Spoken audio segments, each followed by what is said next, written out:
నేను చేసిన మిస్టేక్ ఎవరు చేయకూడదనే ఈ డ్రెస్ వీడియో అయితే పెడుతున్నాను.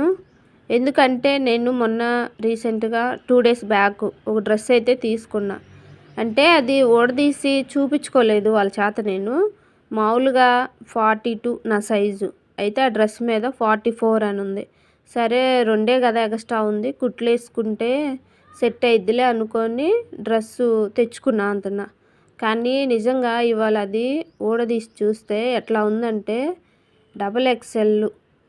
నాకంటే ఇంకొకళ్ళు పడతారు నాలాంటి వాళ్ళు ఆ డ్రెస్‌లో. అట్లా ఉంది. అందుకని ఫ్రెండ్స్ ఎవరన్నా డ్రెస్ తీసుకోవడానికి వెళ్ళినప్పుడు కంపల్సరీగా అక్కడ ఊడదీసి చూయించుకోండి. చూపించుకుంటేనే బాగుంటుంది. ఇప్పుడు ఈ డ్రెస్‌కి ఏదన్నా సైజ్ చేసుకొని కుట్లేసుకున్నా కానీ బాగోదు. ఎందుకంటే ముడతలు ముడతలుగా అట్లా ఆగపడద్ది. అందుకని ఇంకా ఆ డ్రెస్సు రిటర్న్ ఇచ్చేద్దామని అనుకుంటున్నాను. నేను చేసిన మిస్టేక్ అయితే ఎవరు చేయొద్దు. ఈ వీడియో మాత్రం నచ్చితే లైక్ చేయండి, షేర్ చేయండి.